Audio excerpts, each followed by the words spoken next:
Welcome, welcome, welcome. Welcome to another Secure Your Energy live tonight.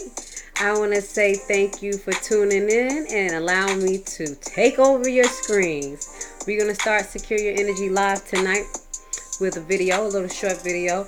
Always got to remind you why it's important to get your gold now. Get it while it's hot. So let's watch this quick video and then we're going to get into tonight's content ASAP. Offers an exciting way to look at gold from a whole new angle. Introducing Karatbars International. Whether you're a first-time buyer or a gold veteran, Karatbars International is attracting even the most discriminating buyers. What's causing all the excitement? The Karatbar. About the size of a credit card, these beautifully designed cards contain a small denomination of pure 24-karat gold bullion framed inside. People love Karatbars. They're affordable, a whole lot of fun to show off, and most importantly, Karatbars are real currency in denomination sizes you can actually use. For example, can you imagine trying to pay for a bag of groceries with an ounce of gold? It's just not realistic. That's why Karatbars makes perfect sense. A gram of gold is far more manageable. Ready for your Karatbars? No problem. Simply create a free account and have them delivered. And while you're at it, you may also want to consider their exclusive gold savings plan. Easy to use and simple to understand, this revolutionary new feature was created to help you acquire more gold each month through small monthly purchases. However, it's important to realize that you're not actually purchasing gold. Rather, you are simply exchanging your paper money for a superior currency, something far more stable. Now, are you ready for this? Introducing Karatbar Collector Cards. Customized cards like this are rare and have the possibility to exceed their purchase value many times over in the years to come. For example, this limited edition of Pope John Paul II will undoubtedly sell out very quickly, as only 100,000 of them were created. And, as you can imagine, they make great conversation pieces and fantastic gifts. Karatbars International was founded by Harold Seitz with the goal of making Karatbars a household name, and it's already happening. Karatbars are accepted and recognized as currency all over the world. This creates enormous potential for you. You see, whenever a Karatbar is purchased, commissions are paid. For every custom card purchased, commissions are paid. Each and every month, when gold is purchased through their very popular gold savings plan, commissions are paid. These commissions flow not just to the person who directly referred them, but paid generously through multiple generations. They even offer company-wide bonus pools allowing you to share in the profits of the entire company. And as the demand for Karatbars grows, so does your opportunity. So let me ask you this. How much money do you want to make?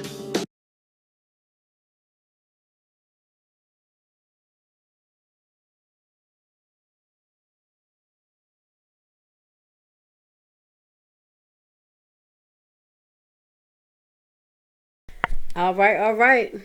So the question is, how much do you want to make? Let's get this party started. If I could get the screen together. Hey, hey, hey, y'all. Welcome, welcome, welcome. I'm back. I'm back in the building. All right, so today's Secure Your Energy Live is coming straight from Newark. Welcome, welcome, welcome. I'm home. Anyway, just wanted to say that because I do love my hometown, so I'm broadcasting from there.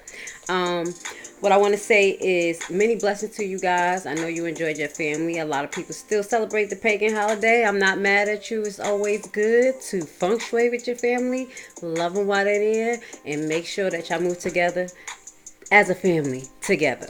All right, so what you can see on my left hand side of the screen, I'm saying my left because that's my left hand side, is God Bankers. A History of Money and Power at the Vatican.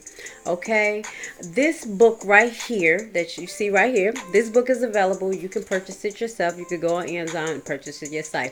So, I present this information right now. I'm not going to be going over the Vatican bankers, but if you are interested, my people who are on my Research or Die group, as well as my personal page, I saw that this weekend's videos were focused on the Vatican Bank and getting to know their practices. So we got a little bit, we got to know about the Pope, a little bit background information, as well as we went into the Catholic Church, as well as the Vatican, and just some world of information. So you guys that took the time to watch the Black Discovery Channel, I know you were very entertained, especially about the bonus pick. That bonus pick, illumination of the Illuminati, was very funny. It was a funny video to me. I laughed through a lot of it because, whatever. Just watch the video, you'll understand. But it's a lot of factual information to reevaluate your stance of how you view society, because once you know the foundations of something, then you kind of look at it a little bit different. You can't have a gift that's wrapped up in a nice bow and then it's shit in the inside. You know what I'm saying? Because once you open up the gift, you're like, oh, this is not nice. But with that goes to say, this actually connects to our topic today. We're going to end this year with a bang.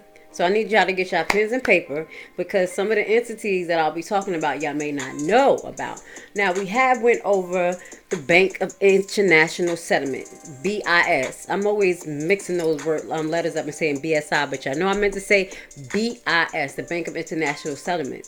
So we introduced that to you a couple of weeks ago. We talked about who they were, what role they play, and how they have meetings and they get together, all of the world's leaders, to decide how things are going to move forward with the economy of the world. So these leaders from different countries, you may think that they don't intertwine with each other, but they have meetings.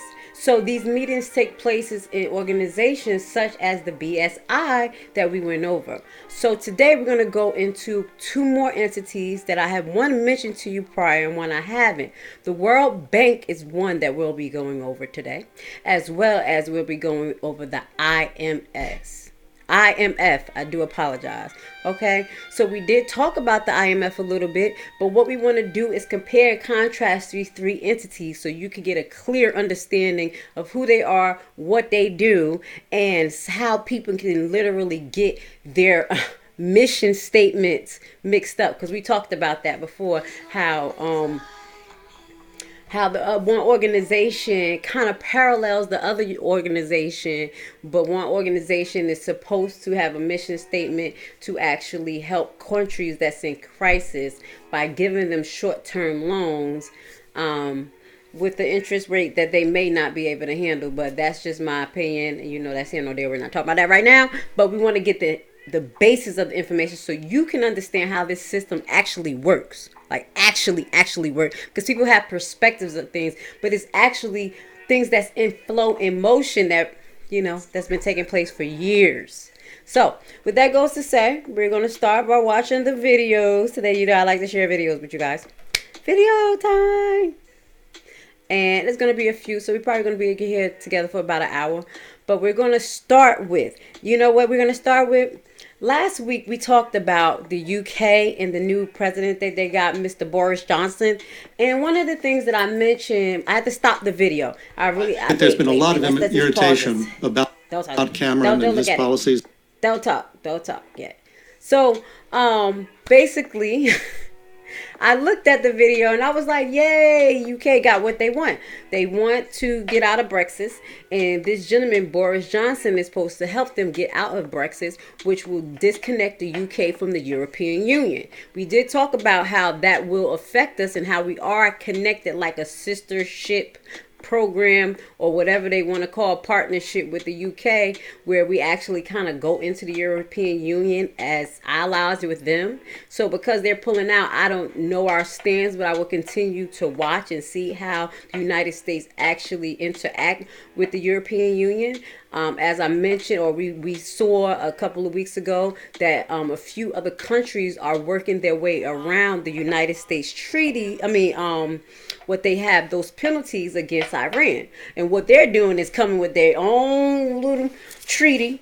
China, Russia, somebody else, and they're going to get together and they're going to say, we are going to trade with Iran. We are going to trade with Iran, and ain't nobody else is going to stop us. So these things are happening, and you need to be aware so you can understand the current tone.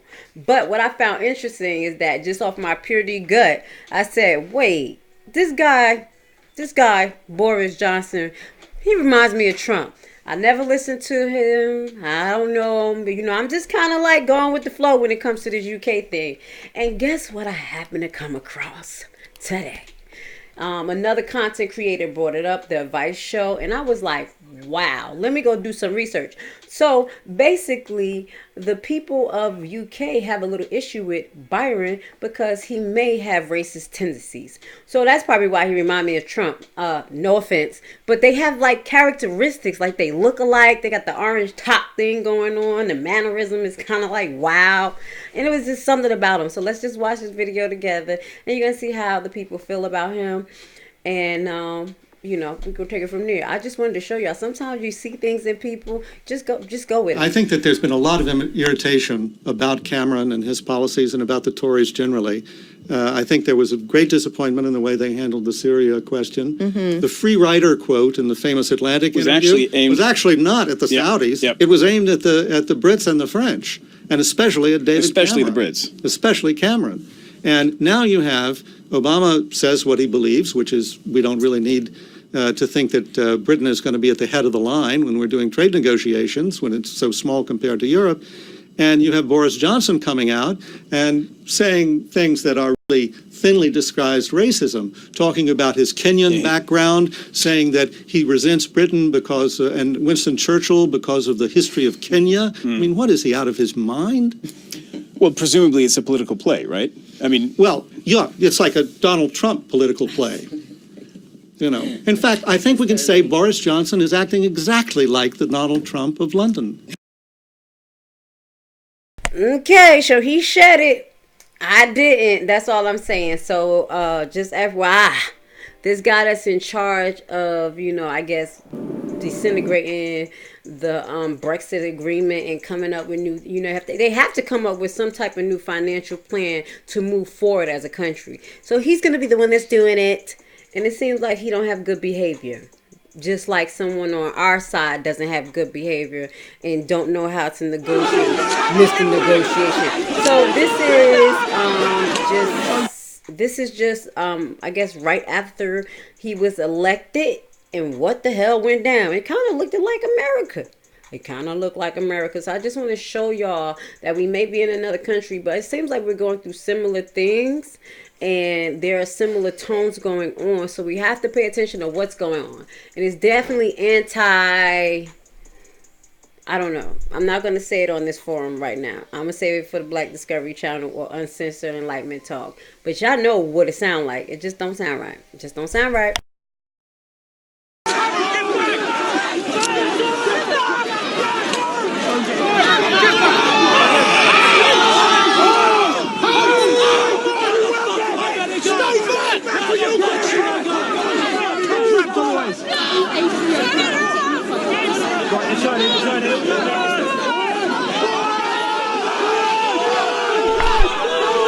You see how it says, not my prime minister. Don't that sound familiar?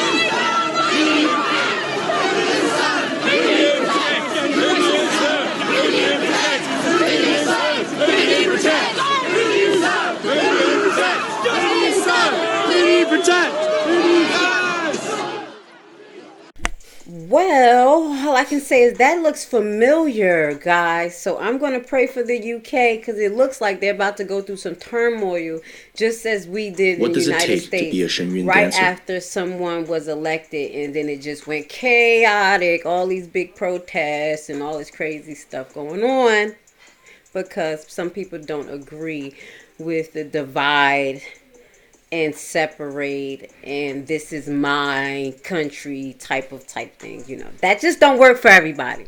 Okay, so I just wanted to show you that I like to update y'all. We definitely was talking about UK, and I did talk about Boris a little bit, and I don't know the guy, as I told y'all, but it was just something about his mannerism that I was like, oh, this guy, like, what is it? And he officially said it. He is the Trump of the UK. Let's burn down the house. Okay, moving on. So the next thing we're going to move on to is now our subject matter of tonight. We're going to start talking about the banks the big guys that's on top of the banks.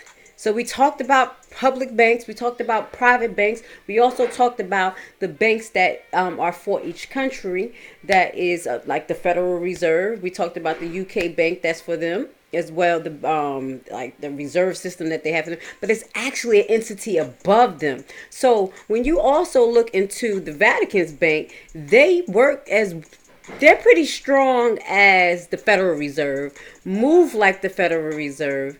They are not regulated by anyone because it's a sovereign. Actually, the Vatican, the country is sovereign, as well as the accounts that they have there based on some of the information that we went over, not you and us, but on the Discovery Channel. They have accounts for the bankers. So the Vatican had offshore accounts for JP Morgan. Okay, so we know who JP Morgan is, and then we know who the Federal Reserve is. So we clarified these positions, and now we're going to go on to what is the International Monetary Fund. How about that? International Monetary Fund. Have you ever heard of it? If you haven't heard of it, this is the best time to write that phrase down. Learn what the hell it is. We're going to start by just watching a simple video about it, and we're going to start going over the terms between what's the IMF and versus the BSI, because we talked about the Bank of International Settlements. We're going to go right back into that, and then we're also going to compare it to the World Banks. Okay, so it's three major entities that I just need y'all to pay attention to, because we're going to go out this year knowing who are the heavy hitters. Who are the people that actually runs the businesses and the corporations? You may think that these businesses and corporations are lobbying for, just the votes and things like that. And we know that's happening. But there's somebody on top of that. There's the bigger honchos on top of that. And that is what we want to start to figure out. So we can find ways of, paying attention to them, maybe possibly finding ways to all of us as individuals find ways to communicate with them. I'm just saying, I'm just throwing stuff out there. I mean, come on. The Bank of International Settlements, I introduced you to their YouTube page, pretty fresh YouTube page. People are starting to log into them and, subscribe. And it's very important. Watch the meetings. They may be corny. They may be saying things that's over your head a little bit, but the more we go down the road with the Secure Your Energy, the more you take your time to pull a dictionary out and maybe like, what the hell that word mean?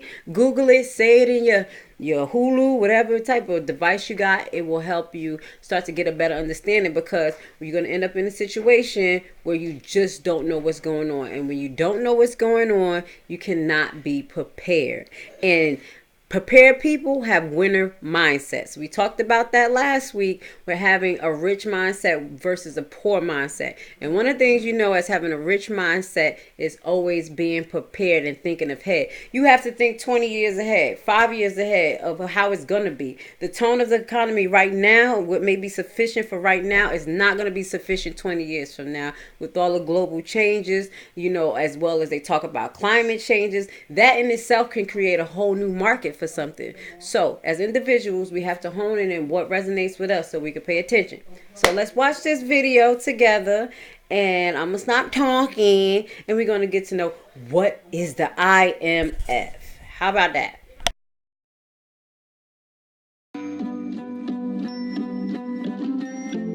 On June 30th, 2015, Greece missed a major loan repayment deadline to the International Monetary Fund.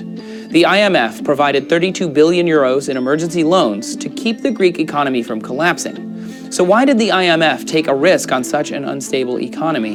And what exactly is the IMF? The IMF was created alongside the World Bank in 1945 as overlapping finance arms of the United Nations. The World Bank focuses on financing and investing in developing countries, as well as eliminating poverty. The IMF primarily monitors exchange rates, stabilizes international monetary systems, and fosters global financial cooperation. Since World War II, the world's economies have become interdependent on each other through trade and investment.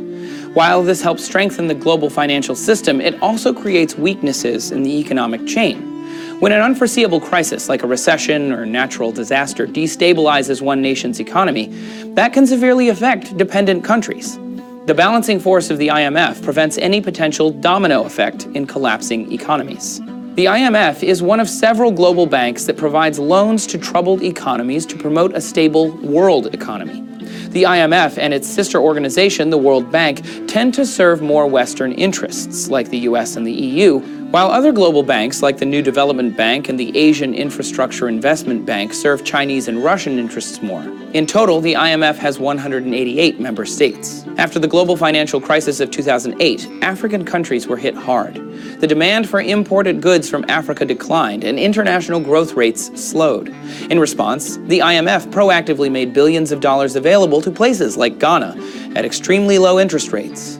With this support, Ghana's growth rate increased to over 9% in 2011 and remains one of Africa's frontier emerging markets. Currently, the IMF's biggest borrowers are Portugal, Greece, Ireland, and Ukraine.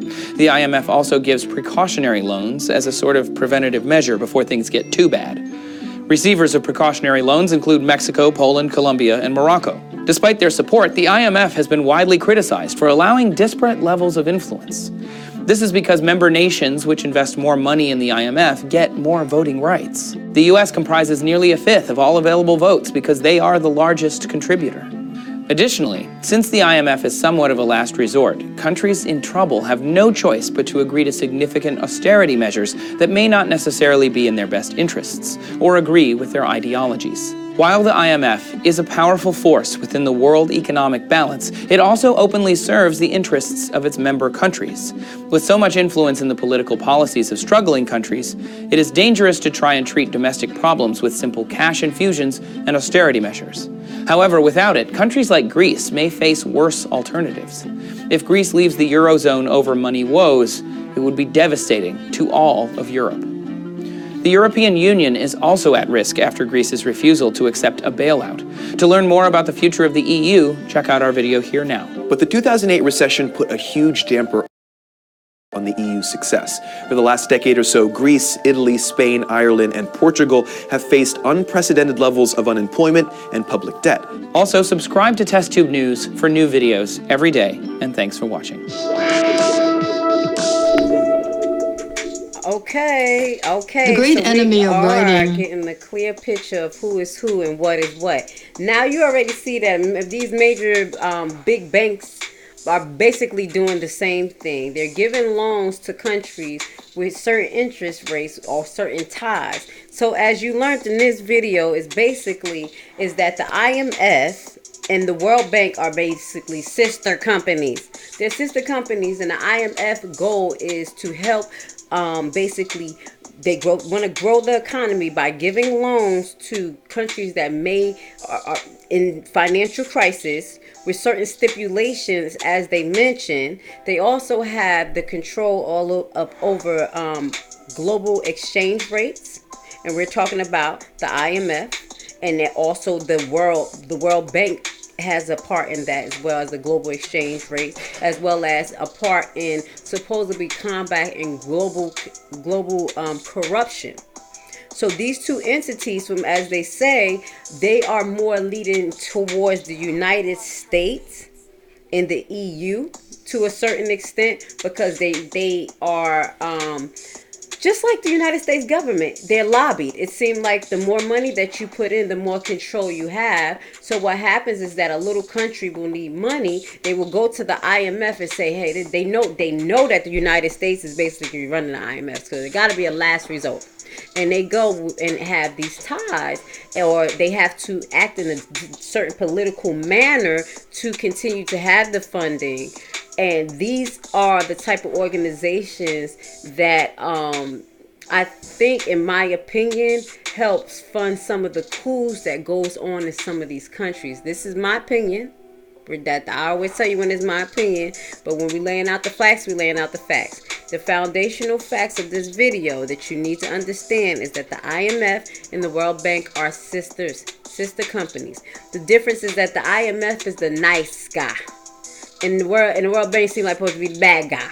They here to strict regulation of global corruption, exchange rates, and what the IMF does is create a tone for basically the world leaders in all of these different countries to be able to come in and work their trade agreements as well as being able to get loans from the IMF and when they're in need. But as we stated, and as he stated, the IMF seems to go with who funds them more. And because the EU and the United States are the heavy hitters with their organization, this just hold the power. So that's when you see other countries getting their regime change when they do go to receive funds from certain entities. Now you understand how that happens, the reality of how that happens, because people don't realize that lobbying is real. That's the small way of saying that that's a major form of lobbying in other countries. But this is what happens. So since we know the foundations of things, then we can start to look at things on a bigger capacity and make better decisions. If you want to vote, you don't want to vote, whatever you stand, you'll be able to understand the system a little bit more. So let's move on. We're going to go on to our next video. Our next video is going to go into the IMF and the BSI. Oh, no, we're not going there. That's too far. That's too far. What's the difference between the IMF and the World Bank? Okay, so now this is what is the International Monetary Fund, and now we're going to tell you the marked difference, okay, because we told you how they were similar. They both have similar practices, but it just seems like the World Bank is the bad guy. Bad guy. No, you know how it's good cop, bad cop? I think that is the tone, and that's just, just from what I have researched. So let's get some more clarity in this video. It's about a 4-minute video. Our goal is to find out the difference between the IMF and the World Bank, okay, to get a clear understanding.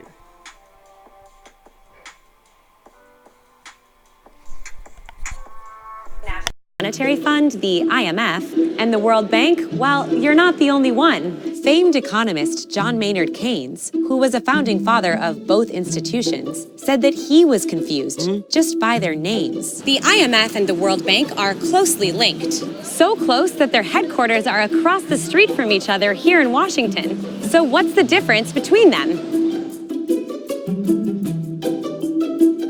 It all started at this hotel in New Hampshire in July 1944, where 44 countries gathered for the Bretton Woods Conference. The goal of the conference was to agree on a new framework for the international monetary system, which is the rules and institutions that keep the global economy running smoothly. After World War II, most people agreed that the old system had failed. It had seen the Great Depression, unfair trade policies, and unstable currencies.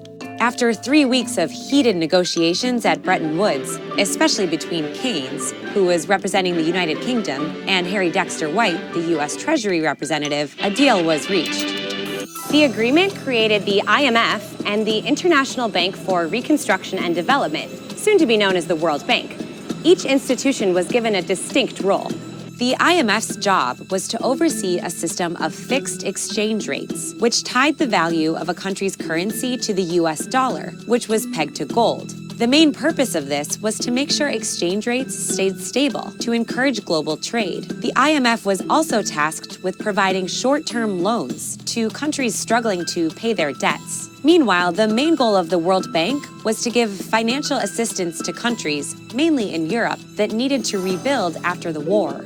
The roles of both the IMF and the World Bank have changed a lot since the days of Bretton Woods. President Nixon unpegged the US dollar from gold in 1971, essentially dissolving the fixed exchange rate system that the IMF oversaw. Since then, the IMF has taken on a bigger role fighting financial crises around the world. It keeps tabs on the global economy and puts economic policies in place in member countries. The World Bank focuses its efforts on development and reducing poverty.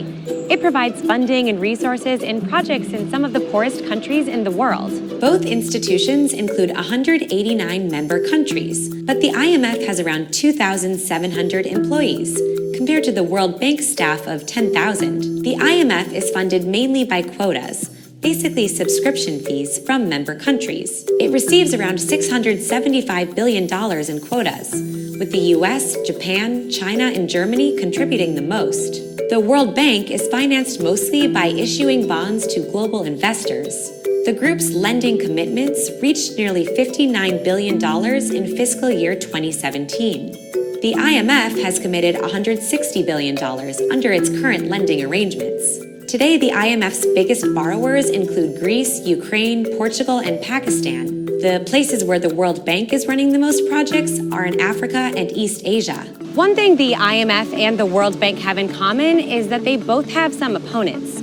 Critics point to the conditions attached to their loans, saying they don't always address the specific economic issues within a country. The IMF has come under fire for continuing to bail out Greece, even as the country has failed to clean up its finances. Human rights groups have criticized the World Bank for ignoring the environmental and social impacts of some of its projects in countries like Ethiopia or Myanmar.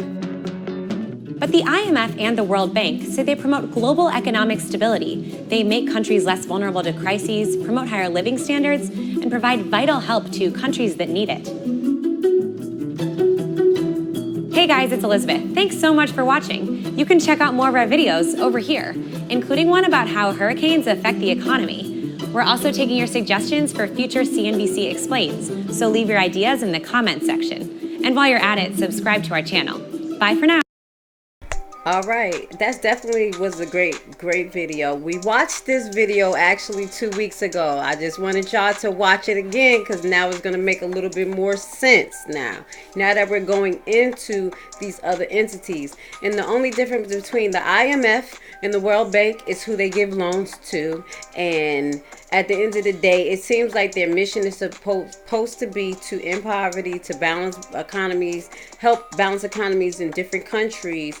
But as you can see, the countries that some of these entities touch, just like the World Bank, where you say the World Bank gives loans to Africa and East Asia, when you have to see the current state of these countries and the protest that's going on because of the lack of actual physical sustainable economical growth, we may have a problem. Somebody may not be living up to their mission statement. That's all I'm saying. So now we know that the IMF is more rooted into the European Union, all the European states, and the people are protesting the IMF, the people who know about the IMF, because they're saying, hey, why you keep giving these countries that's messing up the money, you keep giving them loans, and they keep blowing the joint, and the people is still suffering. So these are the people of these countries that are standing up to the IMF. So you're going to see more European countries that are standing up, and you're seeing a vast amount of protests and things going on. So now you can understand the stem of these protests, and these people who are protesting, they pretty much did their research. That's all I'm saying. They know who to go after. They like, man, I'm going after the big dogs. These are the people who's causing problems. And interest rates out of control. We talking about our interest rate. Countries are getting interest rates from these same entities that's giving them bailout plans. So you have to understand that. And if you understand what's going on in South Africa and other African ambassadors in which they're trying to separate themselves from France because of predatory loan practices, it's pretty crazy. It's pretty crazy. The same loan practices that they're going through, I think that we have to go through as individual Americans. For instance, when you hear them talk about how Africa is still connected to France and they have to give about 80%. Hold on a second. they have to give 80% of their reserves in for a deposit, and they have to borrow the money back by showing financial statements of their own money. It sounds like a 401k to me. It sounds like those type of plans where you probably don't have to show a financial statement for your 401k, but sure enough, if you take some money out of it early, baby, you're going to be paying interest on your own money that you put in there that they decided to match. But you made the agreement with them at the beginning, so guess what? You see what I'm saying? It's very predatory. It's very predatory when you start thinking about it down and deep. But you have many people who just say, that's just the way it is. That's just insurance. That's the way it is. And I'm going to let y'all know that's not the way it is. The way it is because people allow it to be the way it is. Because everybody keeps saying it and you are okay with it. I'm not. That's why I'm teaching about all of this. So maybe some of y'all get a little shake it up and say, hey, y'all gonna have to stop doing this because y'all not taking this on us, this financial roller coaster. We're not gonna continue to be debt slaves. We're not gonna allow you just to spend money frivolously going into other places, fighting and killing people. And like I said, silence is acquiescence. If you don't say nothing, you're part of the problem. So think that you're sitting in your house and have nothing to do with it. You're just going to work back and forth. When you meet God and God asks you what you did, yeah, you better not say you don't know because he knows that you know. Okay, I'm going to get off my soapbox. So let's move on. I'm going to save this for next, but the next video we're going to watch is True Tales of World Bank and the BSI. Let's do that since we're talking about the World Bank. And now we urged him to study the feasibility of returning to a gold standard.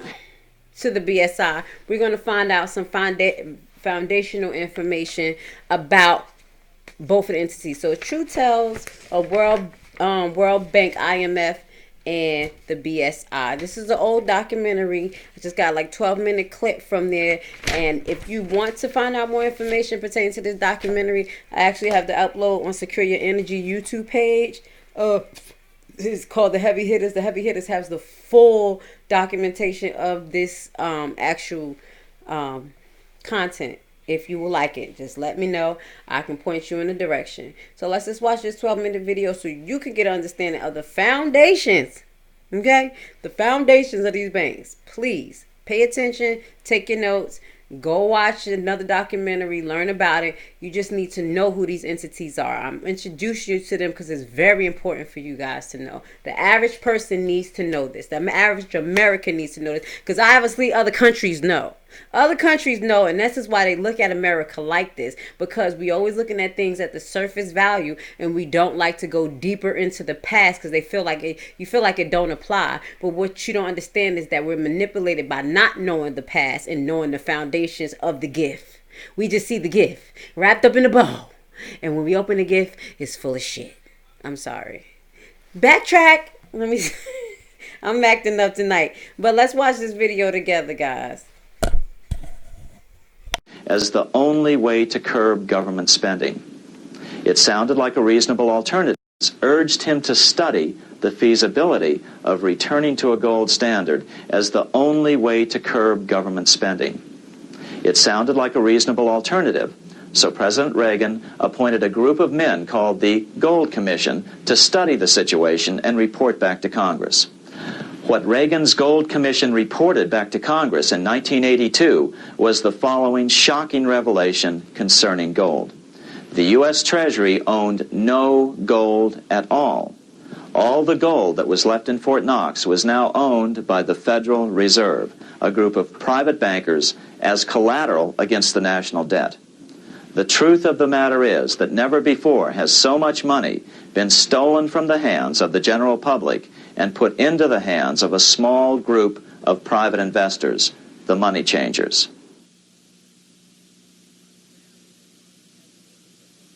I'm standing in front of the headquarters of the International Monetary Fund located in Washington, D.C. Across the street, right over there, is the headquarters of the World Bank. What are these organizations and who controls them? And most importantly, are they about to create a huge worldwide depression? Let us step back in time for a moment to the aftermath of World War I. People were tired of war, so under the guise of peacemaking, the international bankers devised a plan to consolidate power even further. Claiming only an international government would stem the tide of world wars, the money changers pushed forward a proposal for world government which stood on three legs. A world central bank to be called the Bank of International Settlements, a world judiciary to be called the World Court located in The Hague, the Netherlands, and a world executive and legislature to be called the League of Nations. As President Clinton's mentor, Georgetown historian Carroll Quigley wrote in his 1966 book, Tragedy and Hope, the powers of financial capitalism had a far-reaching plan, nothing less than to create a world system of financial control in private hands, able to dominate the political system of each country and the economy of the world as a whole. This system was to be controlled in a feudalistic fashion by the central banks of the world, acting in concert by secret agreements arrived at in frequent meetings and conferences. The apex of the system was to be the Bank for International Settlements in Bâle, Switzerland, a private bank owned and controlled by the world central banks, which were themselves private corporations. Each central bank sought to dominate its government by its ability to control treasury loans, to manipulate foreign exchanges, to influence the level of economic activity in the country, and to influence cooperative politicians by subsequent economic rewards in the business world. Despite intense pressure from the international bankers and the press, a handful of U.S. senators, led by Senator Henry Cabot Lodge, kept the U.S. out of these schemes. Without U.S. participation, the League was doomed. Incredibly, even though the U.S. rejected the World Central Bank, the BIS, the New York Federal Reserve ignored its government and arrogantly sent representatives to Switzerland to participate in the central bankers' meeting right up until 1994, when the U.S. was finally officially dragged into it. Their world government schemes thwarted, the bankers resorted to the old formula: another war to wear down the resistance to world government while reaping handsome profits. To this end, Wall Street helped resurrect Germany through the Thyssen banks, which were affiliated with the Harriman interest in New York, just as the Chase Bank had assisted in the financing of the Bolshevik Revolution in Russia during World War I. Chase Bank was controlled by the Rockefeller family.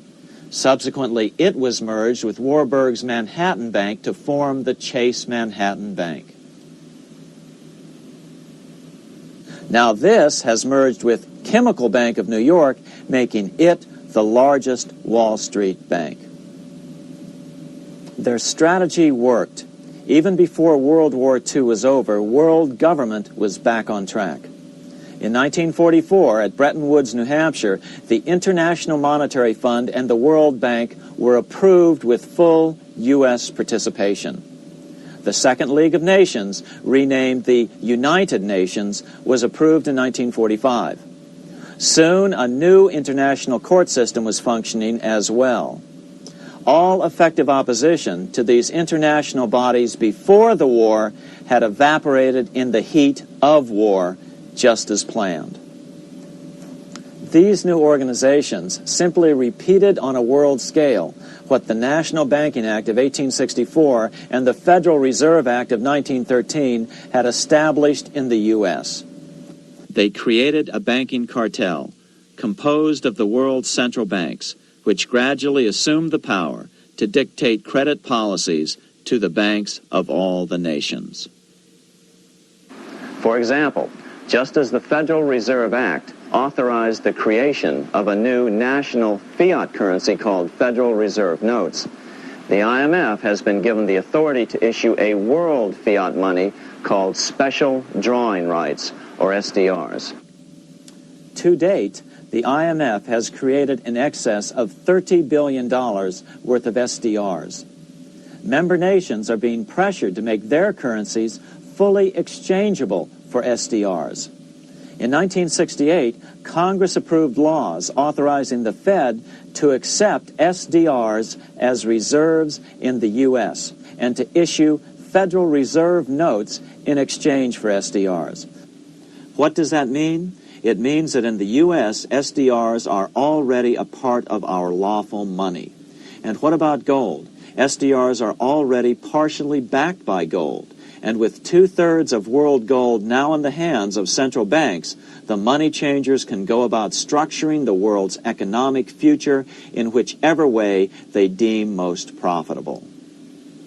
Keep in mind, just as the Fed is controlled by its Board of Governors, the IMF is controlled by its Board of Governors, which are either the heads of the different central banks or the heads of the various national treasury departments dominated by their central banks. Voting power in the IMF gives the US and the UK, that is to say the Fed and the Bank of England, effective control. Just as the Fed controls the amount of money in the U.S., the BIS, IMF, and World Bank control the money supply for the world.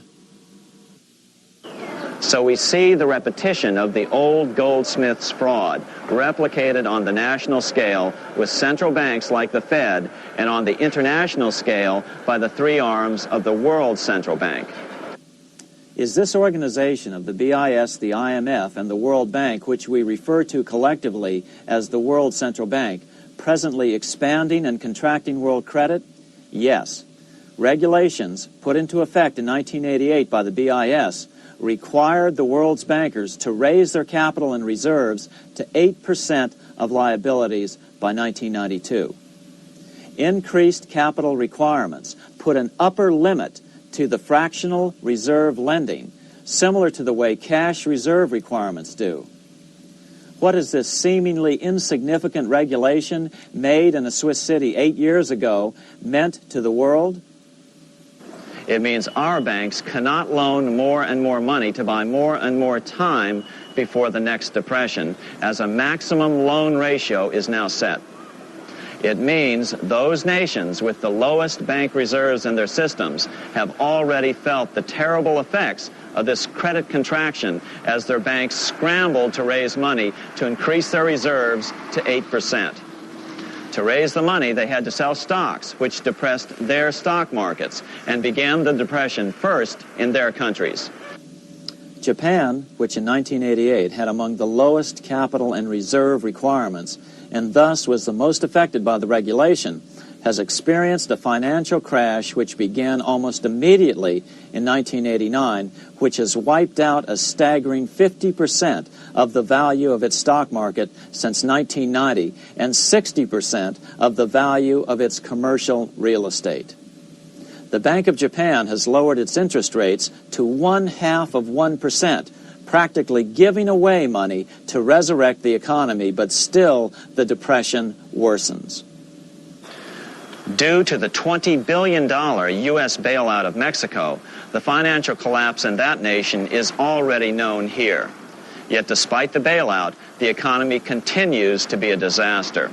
One huge debt after another is rolled over as new loans are being made simply to enable Mexico to pay the interest on the old loans. In the south of Mexico, the poor have been in open revolt as every spare peso is being siphoned out of the country to make interest payments. It is important to note that a radical transfer of power is taking place as nations become subservient to a supranational world central bank controlled by a handful of the world's richest bankers. As the IMF creates more and more SDRs by the stroke of a pen on IMF ledgers, more and more nations borrow them to pay interest on their mounting debts and gradually fall under the control of the faceless bureaucrats of the World Central Bank. As the worldwide depression worsens and spreads, this will give the World Central Bank the power of economic life and death over these nations. It will decide which nations will be permitted to receive further loans and which nations will starve. Despite all the rhetoric about development and the alleviation of poverty, the result is a steady transfer of wealth from the debtor nations to the money changers' central banks which control the IMF and the World Bank. For example, in 1992, the third world debtor nations, which borrowed from the World Bank, paid $198 million more to the central banks of the developed nations for World Bank-funded purposes than they received from the World Bank. All this increases their permanent debt in exchange for temporary relief of poverty caused by prior borrowings. Already, these repayments exceed the amount of the new loans. By 1992, Africa's external debt had reached $290 billion, 2.5 times greater than in 1980, resulting in skyrocketing infant mortality rates and unemployment, deterioration of schools, housing, and the general health of the people. The entire world faces the immeasurable suffering already destroying the third world and now Japan, all for the benefit of the money changers. As one prominent Brazilian politician put it, "The Third World War has already started. It is a silent war, not for that reason any less sinister. The war is tearing down Brazil, Latin America, and practically all the Third World. Instead of soldiers dying, there are children. It is a war over the Third World debt, one which has as its main weapon interest, a weapon more deadly than anything." So one of the things I do want to give you a heads up, just the key thing that they said is that the banks, they choose who they give their loans to and who they don't. So you're going to choose who's going to be poverty-stricken countries and who's not. And just to give you a heads up, that's one of the reasons why Haiti, I'm going to bring that up, my country, my people are in debt because we are on the hit list. On the list of don't get nothing, don't give nothing, let them burn. Just to let you know, this is how countries are poor and rich. So let's move on to our next video. Our next video is going to be the why are some countries poor and some countries, since we are talking about that. We're going to go into that one. In no way, shape, or form will ever. Okay. Why are some countries rich and some countries poor? And we're going to just dig in the International Monetary Fund, the BSI. We just got a few more videos, just 2 or 3, just so y'all can dig in your head the difference, because it is confusing. It is confusing, but at the end of the day, all of these banks are working the same way, giving loans to people who need money, or countries that need money, or businesses that need money with high interest rates that sometimes trap the country in, or the person into a bad situation, which cause the person or the country to go in bankruptcy. How similar is that? It's like it works on a little scale, and they just keep applying the same formula up until the ball actually just explodes. But why are some countries are poor and others are rich? Went over that yet. Just in the other video, you can kind of see why, but it's going to give you some more details, okay?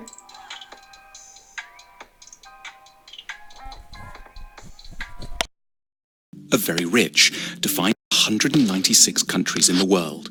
25 of them are very rich, defined as having an average wealth per person of over $100,000 a year. They are. But far more countries are quite poor, and some, which we're considering here, are very, very poor. These are the 20 poorest countries in the world, where the per capita wealth is under $1,000 a year, or under $3 a day.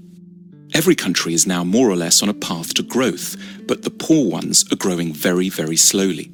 If Zimbabwe continues at its current growth rate, it will qualify as a rich country in 2,722 years. What we want to know in this film is why some countries prosper and others stagnate, so that we can understand what rich countries are doing right and get a better grip on the challenges and hurdles facing poor countries. There are basically 3 factors that determine whether a country will be rich or poor. The first is institutions. Institutions are beyond important. Broadly speaking, rich countries have good institutions and poor ones have very, very bad ones. The correlation between poverty and corruption is direct. The richest countries in the world are quite simply invariably also the least corrupt ones. And the most... Oh, that's not the truth. This guy right here, I'm gonna just tell you, I put up stuff. I'm not gonna argue with this man. I'm not gonna argue. But I'm gonna tell you some of the stuff that he's saying just ain't right. Just ain't right. But I want y'all to listen, because everybody had their own commentary, but I'm gonna just let y'all know I don't agree. Corrupt countries are also the poorest. When countries are corrupt, they can't collect enough taxes to get the good institutions they would need to escape the poverty trap. Half of the wealth of the world's poorest 20 countries goes into offshore accounts. Lost revenues in these countries totals between $10 and $20 billion a year. Oh yeah, y'all remember who I said had those offshore accounts. Now, when some people are very aware of offshore accounts, but this is how it happens. The Vatican Bank, they have their accounts they're not even offshore. It's like not even far. It's close, but it's because they're sovereign. And you can't go into their bank. This is an offshore account. So I'm just giving you a heads up. When you watch the Vatican videos that I release, you're going to understand.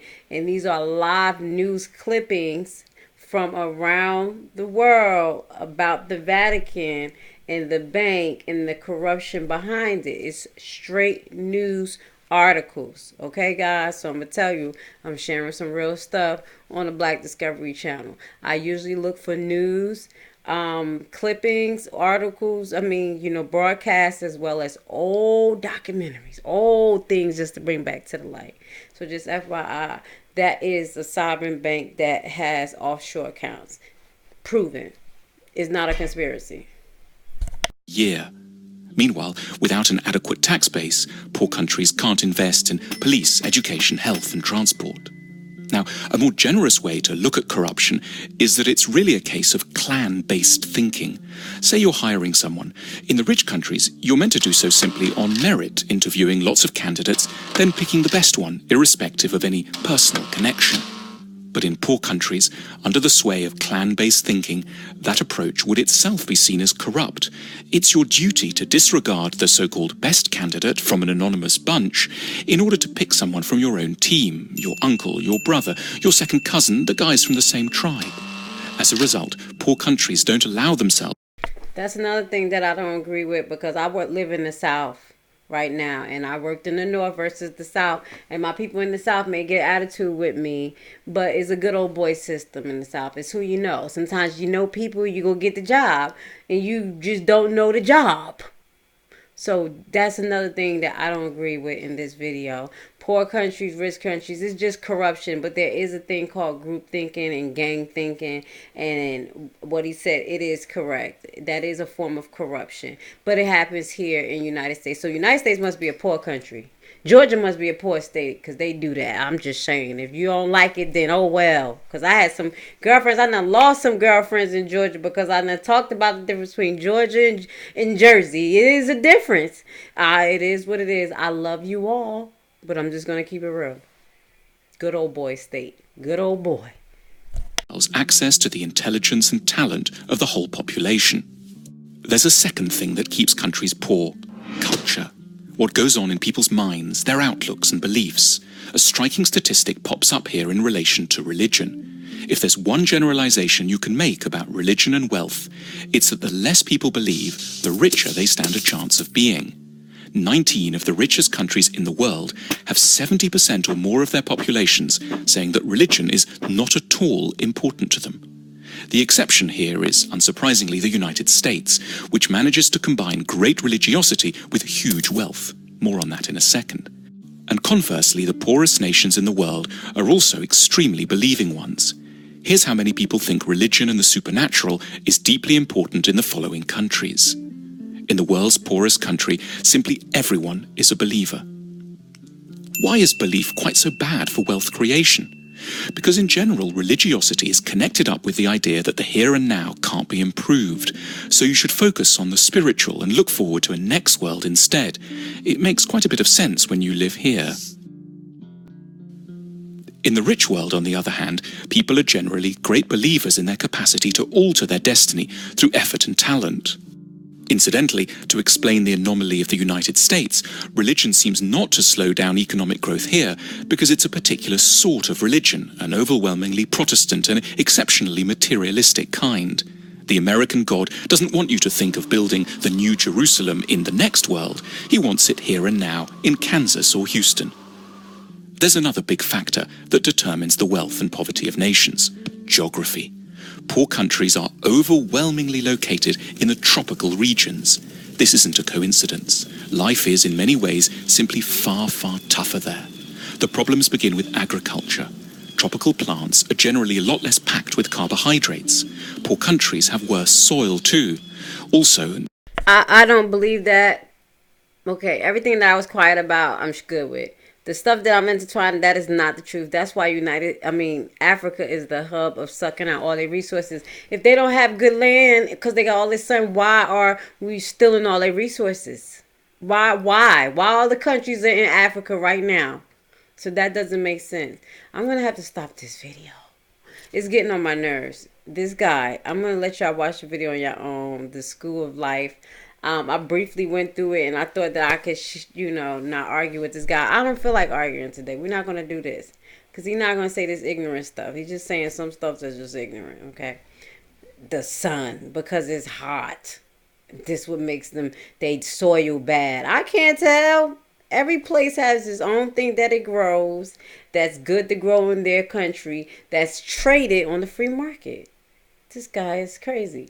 Okay, so let's get back into the International Monetary Fund and the World Bank. Explain in 1 minute. Just one more minute. Just one more daggone minute, okay, y'all? Because I really want y'all to understand you have to go to film school. Because y'all should know these entities. If you don't know, now you know. The International Monetary Fund and the World Bank have been founded, just like the United Nations after World War II. Why? Mainly because after the war, everyone wanted peace. However, peace on an empty stomach is hard to maintain. So these two institutions were meant to help the economic stability of the world. Both of them are basically banks, but instead of being started by individuals, like regular banks, they've been started by countries. Most of the world's countries are members of the two institutions, but of course, the richest countries are those who handled most of the financing, and ultimately, those who have the greatest influence. The IMF and the World Bank were designed to complement each other. The IMF's main goal is helping countries which are currently in trouble, and who cannot get money by other means. Perhaps their economy collapsed, perhaps their currency is in danger. The IMF, in these cases, is kind of like a lender of last resort, who you go to when nobody else is willing to give you money. The World Bank, in comparison, has a more long-term approach. Its main goals revolve around the eradication of poverty, and it funds specific projects which help them reach these goals, especially in poor countries. Unfortunately, the reputation of these institutions has been dwindling, mainly due to practices such as lending to corrupt governments, or even dictators, and imposing ineffective austerity measures to get their money back. If run properly, however, they definitely could help make the world a better place. In 1 minute, that's all it is. It takes a minute to understand. There we go, right there. So let's move on. If you're confused. All right, so the IMF and the BSI, they are. The world is literally reliant on a possible the next financial crisis. They can't save the world. They like, we can't keep giving y'all fake money. We can't. Let me stop. Let's watch this together.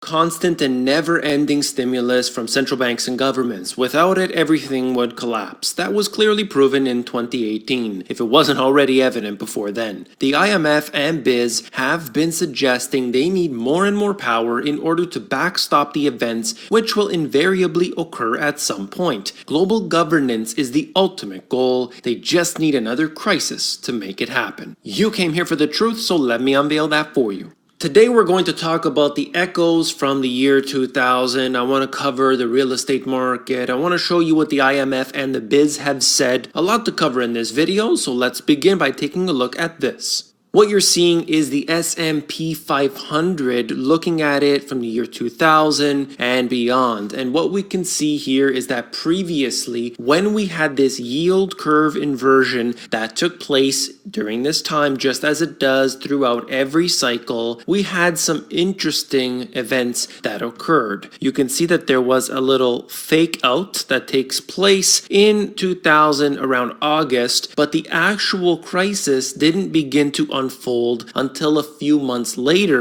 when things actually started to fall for an extended period of time. So we need to know, is this yield curve inversion something that is just quick, then it reverses, or is this going to be sustained? You could see the S&P 500 peaks out right here, which is again around that August time frame. A few months later, things start to fall and everybody knows what happened after that. So I'm just showing you here as an example of what happened during that time frame to give us a little insight on what could happen this time around. I'm going to be watching it closely and of course bringing you all the details. I wanted to look at something that ultimately is very important because we can point to the yield curve inversions, we can look at PE ratios, but there is something that's much more important, and that's what's happening with the average individual. Well, look at this. Homes are actually a bit more affordable today than a year ago, and experts are watching to see if that will continue in 2019. So CBS puts out this information, sounds pretty good, but look at the second line. Still, in more than 70% of the country, home prices are more than the average worker can afford. How does that make any sense? 70% of the country, people can't afford where they're living. How are they buying it? Well, of course, they do so on debt. They don't just have a mortgage. That's only one piece of the puzzle. They've got their credit cards, their student debts, home equity line of credit, and everything in between. All of this is being financed by debt, but eventually that comes to an end. Nobody knows how, nobody knows when, but eventually it does, and the bigger the bubble is, the worse it will be for those people. In the bottom paragraph, they mention something that is very interesting. While average earners nationwide need to spend only about 1/3 of their income on a home, residents in Brooklyn and Manhattan must shell out more than 115% of their income. In San Francisco, they must spend 103% of their income. Now, these are two very popular areas. We're looking at New York, we're looking at San Francisco. Obviously, areas like this have seen an extremely high rate of appreciation in these houses. There's no question, I'm not denying that. There's also a very large percentage of the population in these two areas. If we look at even spreading it out further to the major cities in California, as well as those in New York, this really contributes to the extremes that we have seen. Imagine you have to pay all of your income somehow just to be able to live somewhere. That's what people are doing. Now, obviously, they're getting additional sources of income. There's a lot going on here that this one study is not going to tell you, but it does share the fact that homes are too expensive for the average person to afford. Pending home sales have been consistently year over year doing very bad. In fact, it goes all the way from the beginning of 2018 up until the present, month after month. It's not looking good. Now, what happens in the following months, considering the fact that interest rates have declined somewhat? We've been watching the mortgage rates coming down. That could get a little bit of growth happening. Obviously, people are desperate. They're seeing it as an opportunity. They might jump on that, so I'm going to bring that information to you. In the last month's data, it did not show that to be the case, but we'll see because they have come down a little bit more, so I'll bring that information to you next month and we'll see where we're at. There are a lot of areas around the United States which have seen negative growth in their real estate prices, but you have to understand the fact that these were very high to begin with. However, there are many people in the real estate industry, in the financial industry, that had told you real estate prices will never go down ever again. The font is quite small. I'll zoom in here as you see that we are looking at the very top of the list, San Jose as an example. February 2019 versus the February 2018 price growth pace change minus 45%. Huge difference. So something really changed. Now, it doesn't mean that you're not seeing prices at extremely high levels throughout San Jose. It absolutely is. Houses are extremely expensive. They could cost more tomorrow. I'm not denying that, But what you can see here is an example of an area that people can't afford. Yes, there is the top 10%. They're buying into this area. They're going to do fine probably as long as everything stays the way it is and there is no crisis. But the average person, you need average middle class workers to be able to live in these areas too. But there aren't any affordable homes. I already did a video about this recently. People are now converting these different spaces like boiler rooms into places for people to live, and they're approving them. The government is approving them, allowing it to happen because people cannot find affordable housing. A similar situation you're looking at in San Francisco, Seattle, and many others. You can see it through the list. If you're interested on checking that out, you could pause the video or look at the link in the description. This article here out of MarketWatch is talking about evictions and rents. I just wanted to touch on a couple points. Stable housing is increasingly out of reach for many Americans as both rentals and homes to own grow more expensive and options dwindle. Evictions may be one of the most visible manifestation. Essentially, this study looked at what they call serial evictions, so multiple evictions on one particular individual. It has not been this bad since the housing crisis. There's a problem right now that's going on in real estate. A lot of people are not aware of it. A lot of people are choosing to ignore it, but it's happening today. Even while interest rates are historically very low, mortgage rates are still very low and they've dropped somewhat, and still it is unaffordable. As a reminder, nearly half of Americans are, quote, rent burdened, which means they spend more than 30% of their income on rent. Homelessness is on the rise as well. Nationally, as many as 1 in 7 children may have experienced eviction in the last decade. During this last decade, we've seen so much growth. We've seen the economy booming. We've seen all of this spectacular and wonderful benefits of the central bank programs, and yet here we are seeing the same events from the financial crisis and housing crisis happening yet again. We're still building the wrong kind of homes for renters. This is also out of MarketWatch. 11 million Americans spend more than 50% of their income on rent. This information is actually as of December 2017. This has obviously gotten worse as time has gone on. Wages have never kept up, and yet we have housing that continues to increase overall. Newly built rental units are higher cost. You can see the pie charts that are here comparing 2011 to 2016. You know what's happening here is that the average individual can't afford to buy, can't afford to rent. The major cities where most of the jobs are located in areas that are so expensive, and the average person is simply burdened by all of this. They can't do it. They can't make ends meet. And I've shown you all the details related to that as well. Now, I want to give you an idea of what's happening today because the IMF and the BIS have been warning here consistently for a period of time, saying there is another crisis eventually coming. There's a lot of debt, and all of this is adding up. It's piling up, and eventually there's going to be something that governments are not prepared for, and so you need to smarten up.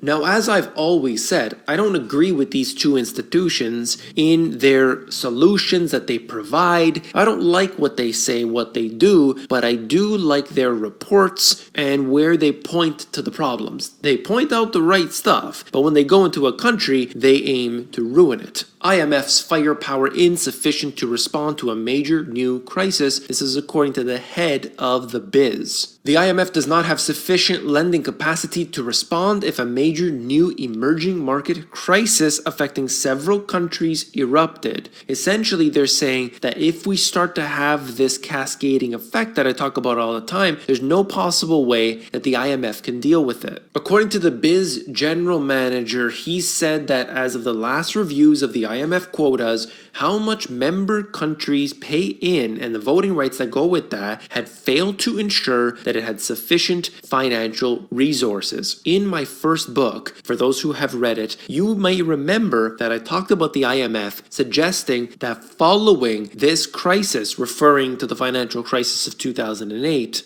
the IMF will expand its powers. Then in the second book, I wrote about the fact that they had already expanded multiple times since then, and here we are again seeing that happen. They're asking for more power. I do believe that they don't have sufficient resources, but they shouldn't even exist in the first place. Whole different story. This leaves us with the problem of having inadequate resources and having to improvise in times of crisis. The mission of the fund is there. Oh yes, they want to help out, but they want your money. Your tax money, wherever you are, is going towards the IMF. You can't vote on it. You can't choose what's done with it. There's no elections taking place, and yet that's some of your money.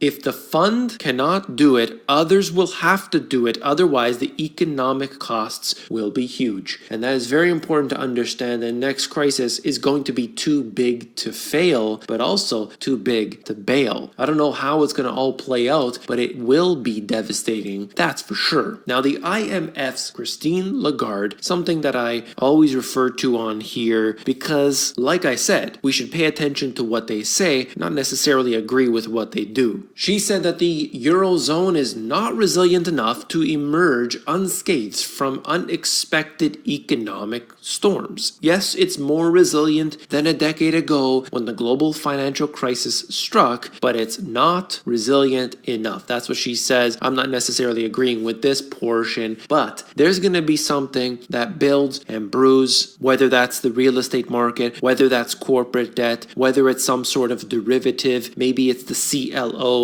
I'm not sure, but there is a worsening set of conditions that are occurring today. And what do they do? What is the response to the slowdown that has been noted all across the world? Well, you remember on Wednesday, the ECB added to growth worries when its chief, Mario Draghi, hinted that interest rates would stay low for longer than previously anticipated to stimulate growth and inflation. Well, they did a new round of quantitative easing even after they said this would stop. They're bringing interest rates down to the floor, and they are not stopping that as well. They'll probably drop the interest rates even further to prevent deflation, even though all of these years they've been doing these measures and yet all they have is deflation. So pay very close attention to what happens in Europe. It is likely to have a problem there first before the United States, though it can happen anywhere. As I have noted many times before, the process of contagion doesn't happen with people watching. There are corporations and countries that own each other's debt and equities and bonds and all kinds of different derivative products, and this will spell disaster when it starts to fall. 2008 was just the tip of the iceberg. That's all for this video. If you found it informative, please give me a thumbs up. When you give me a thumbs up, you are supporting.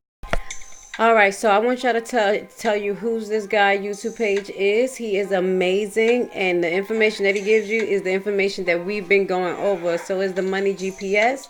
And what he said is that basically what I told you, we have to pay attention to these other countries. UK is directly in the European Union, is directly connected to what goes on to the United States, and we're all connected in a manner. And they're playing Monopoly, and we just don't understand the game or how the pieces are moving. But since we're going over these things, we're paying attention. So as he said, they did another round of quantitative easing, which means playing with the numbers on the computer, fudging the numbers up to make them balance, as well as keeping the interest rates low. And they admitted to themselves that they're keeping it too low for too long to try to stimulate the economy. We talked about they bring it up, they bring it down, they bring it up, they bring it down. When they want to make you buy loans, they bring the interest rates down. When they want you to slow down, you're getting too reckless, they bring the interest rate up. We talked about how the banking industry works. So this was a great synopsis to that foundational information, and now you understand everything he said because we have been going over these terms. This is what we're here to do. This is what we're here to do. So we're going to watch the last video for tonight, and we're going to close off the session of Secure Your Energy. And I'm so grateful for you guys to be here, you know, just taking the time to expand your horizons. The most important part is if you take anything from any of these live broadcasts and grow. As I stated, a finger knowing information ain't going to hit a brick. But a whole fist knowing information, asking these people these hard questions, going to start making these people practice properly. This is the reason why I'm here every once a week sharing this information. I'm here for it. And I'm here for you. So let's watch this last video. Banking awareness. International banking organizations. World Bank, IMF, BSI. Let's close off so you can just understand what we just talked about all night. And it's an 18-minute video. We may not watch the whole 18-minute video, but let's just rock out for the rest of the night, okay?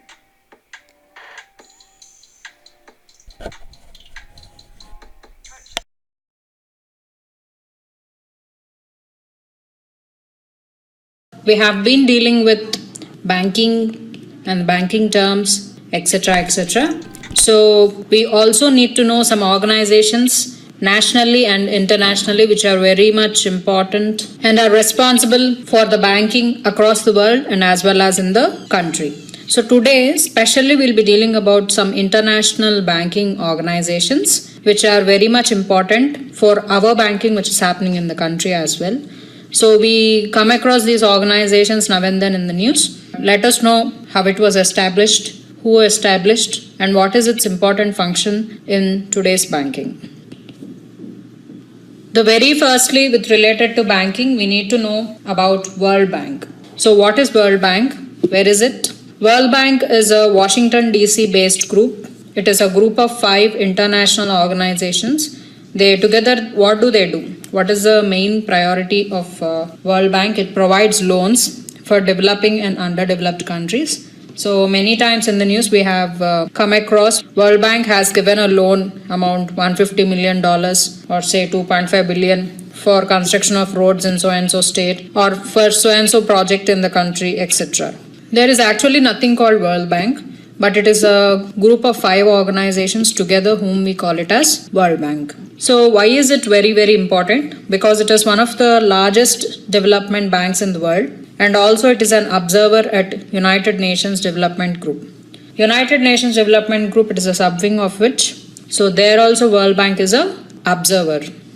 World Bank was created at 1944 Bretton Woods Conference along with International Monetary Fund. One more important organization which is very much related to banking is IMF, about which also we'll be learning in this bulletin. So World Bank and IMF, they were created at 1944 Bretton Woods Conference. So the president of World Bank, he is traditionally an American. The World Bank and IMF are both based in Washington DC, and both of them, they work very close to each other. World Bank is actually different from World Bank Group.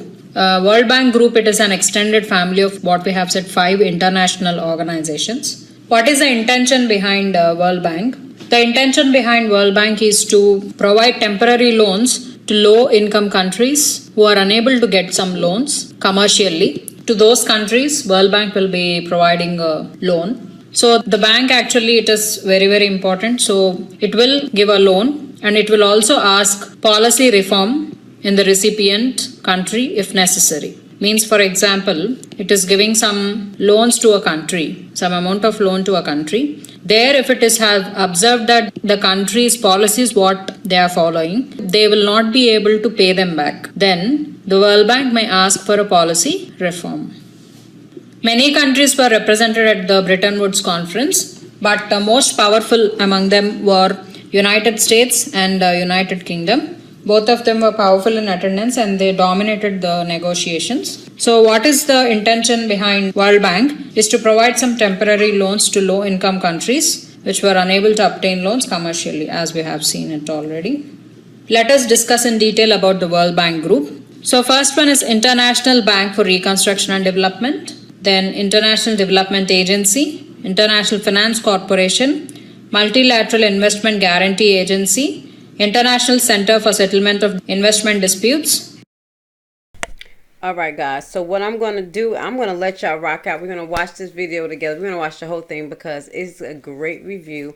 And these are entities that you need to know. Take your pen and paper out and write this down, because these are the groups that's connected to the World Bank. And we're going to go over this one by one as the weeks go on. We're going to be reviewing this particular information. So I just need y'all to be aware.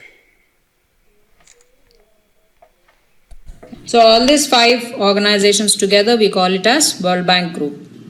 International Bank for Reconstruction and Development, IBRD. International Bank for Reconstruction and Development, IBRD, the oldest World Bank institution. It was established in 1945. So, as the name itself implies, reconstruction and development. So, it lends money to developing and underdeveloping countries at a very low rate. It mainly focuses on agriculture, irrigation, urban development, healthcare, family welfare, dairy development, etc. And next comes International Development Agency. International Development Agency, it is known as soft window of World Bank. It was established in 1960 with the aim to give infrastructural support to the member countries. So this we must identify, to give infrastructural support to the member countries. So it provides long-term interest-free loans for development of economic services. So the loans which International Development Agency gives are known as credits. The term World Bank, it generally refers to IBRD and IDA, whereas term World Bank Group is used to refer to all the 5 institutions. So this is very important. So if you are saying World Bank, it is IBRD, International Bank for Reconstruction and Development, and IDA, International Development Agency. These both together. World Bank Group implies all the 5 institutions together. International Finance Corporation. International Finance Corporation is also known